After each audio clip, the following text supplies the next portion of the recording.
Yan, ha? So, ang ulam natin for today is dinuguan na pinagsamang laman loob, tapos karne. Tapos haluan natin ng konting para healthy is sayote. Okay, so pinakukuluan ko lang muna yung pork and laman loob, okay? So, ito yung dugo, ha? Lalagyan natin ito mamaya. Masarap to, ha?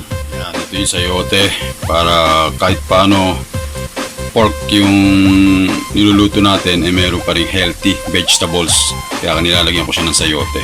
Masarap din to guys pag sinama mo sa dinuguan. Yan, haluin ko muna para lumambot. Okay,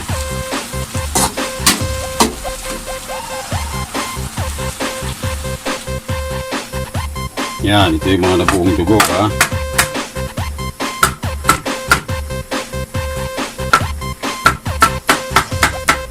Yan.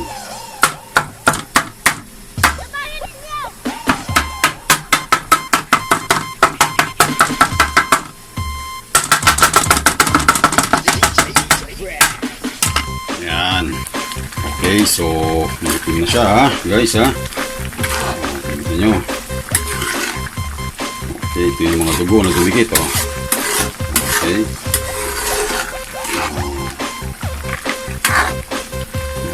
Luluin natin. Medyo patayuin natin ang konti.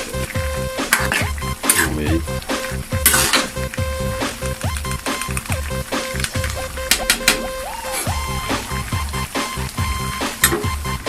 So ito, lalagyan na natin itong gulay para healthy. O yan.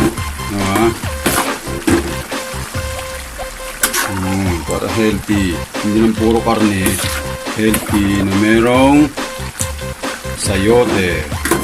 Okay,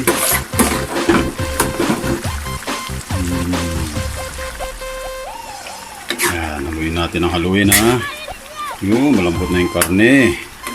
Naku, sinasabi ko sa inyo guys, pag natikman nyo yung mga luto ko,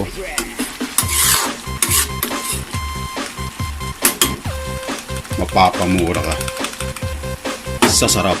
So guys, luto na to, ready to eat na to. Okay, pwede na itong laplapin. Pag natikman nyo to, nako, makakalimutan nyo saan kayo nanggaling. So guys, this is it. Okay, dinugo ang baboy na may kasamang laman loob na nilagyan ko ng vegetable na sayote para healthy. Okay, so kain tayo guys.